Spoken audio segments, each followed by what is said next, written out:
Bien canaliser son énergie sexuelle en tant que femme, c'est un pas vers le succès, c'est un pas vers ton épanouissement personnel, mais c'est un pas vers un processus de guérison de tes traumas aussi. Pourquoi? Il y a une dame qui me contacte en inbox. Elle m'explique que depuis l'âge de 17 ans, elle a commencé à connaître les hommes. C'est-à-dire, sexuellement, elle avait connu un premier partenaire. Son premier partenaire était très actif sexuellement. Ce qui a fait que ça l'a donné une autre, comment on appelle, une vie sexuelle intense. Malheureusement, cette relation n'a pas duré long feu, puisque c'était un monsieur marié. Compte tenu de sa situation précaire, la souffrance, la pauvreté, le manque et tout, ce monsieur-là l'aidait beaucoup. Et donc, elle s'est sentie comme obligée de le faire. Et plus tard, elle a continué un peu ses études. Malheureusement, n'ayant pas de moyens, elle a dû arrêter l'école. Et elle a eu la chance de venir en Europe très jeune. Et sa tante lui avait fait venir. En arrivant en Europe, sa tante aussi menait une certaine vie parce qu'elle était célibataire. Et sa tante lui disait, ah, ici, maman, si tu veux te marier en Occident, ici, là, il faut forcément aller en boîte et tout, faire des rencontres, aller sur les sites de rencontres. Et c'est là où sa vie sexuelle a encore pris une autre tournure. Un peu plus tard, elle a rencontré un monsieur. Mais ce monsieur était un peu âgé. Malheureusement, en sexualité, ils n'étaient pas compatibles. Et donc, elle a joué au jeu. Elle est restée avec lui 5 ans. Mariés, se sont mariés pour avoir Kaolo. Et lorsqu'elle est quittée de là, elle a décidé de venir sur les États-Unis. En arrivant aux États-Unis, malheureusement, la personne qui l'avait accueillie l'y a soumis un peu à ce style de vie. Donc, comme elle était déjà un peu habituée, elle s'est lancée encore dans cette vie. Donc, pour chercher un foyer, les Kaolo, le mariage et tout, et tout, et tout. C'est dur pour certaines femmes, hein? C'est très, très dur pour certaines femmes. Vous voyez, non? Et ce qui s'est passé à la longue, c'est que elle a trouvé quelqu'un. Et ce monsieur-là, sexuellement aussi, ils n'étaient pas compatibles. Mais comme le monsieur était très stable, fructueux financièrement, elle a décidé de rester avec lui. Et étant dans ce mariage, elle a eu ses kaolos, elle a commencé à travailler, elle s'est intégrée, mais elle a continué cette vie. Donc, elle menait maintenant une double vie dehors. Parce qu'il fallait compenser son foyer, il fallait, pour la reconnaissance, elle est restée dans le mariage.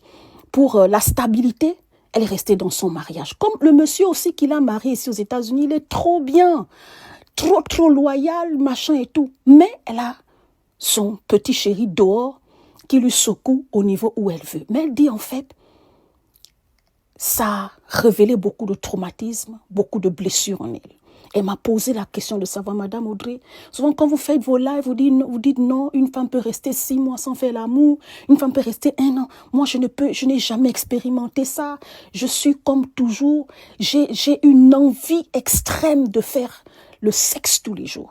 Les femmes, le secret que je veux vous donner, mes sœurs,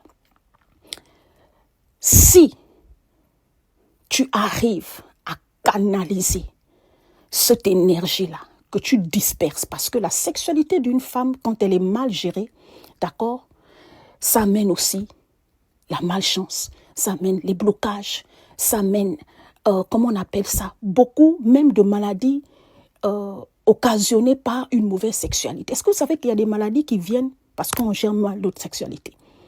Voilà. Et je lui ai dit, spirituellement, tu ramasses des énergies négatives.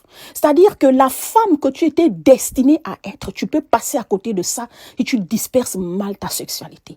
Et l'un des facteurs pour canaliser sa sexualité, c'est de prier sur ça. Vous savez, de la même façon, je dis à cette femme, de la même façon que tu viens te confier à moi, la même façon que tu viens t'ouvrir à moi, parce que tu as besoin d'aide, d'une réponse. Dieu est la réponse à tes questions. Dans ton intimité, dans ton secret, je ne connais pas le nom de ton Dieu, cite son nom dans ta prière. Dis Dieu où je suis là, je m'appelle tel, je m'appelle Audrey, je m'appelle Priska, je m'appelle X. Aide-moi à guérir d'une sexualité désordonnée. Délivre-moi de cet esprit de dépendance sexuelle.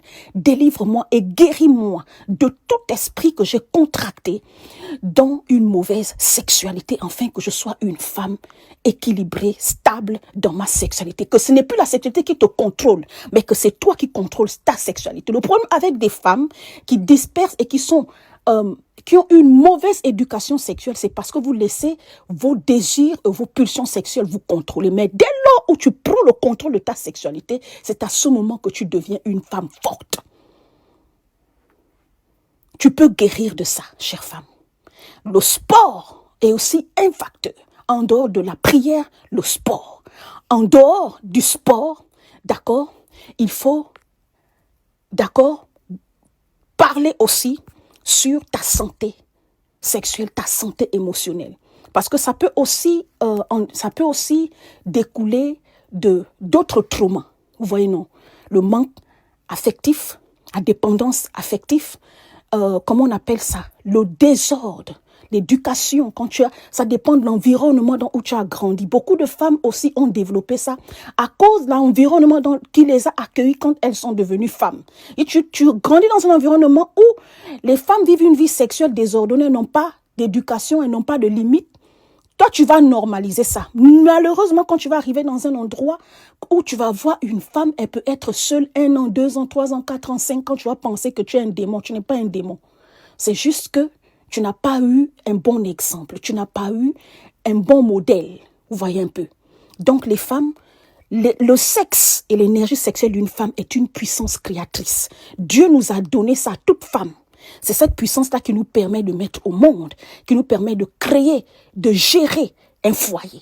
Et si tu gères mal cette sexualité, ta vie sera compliquée, chère femme.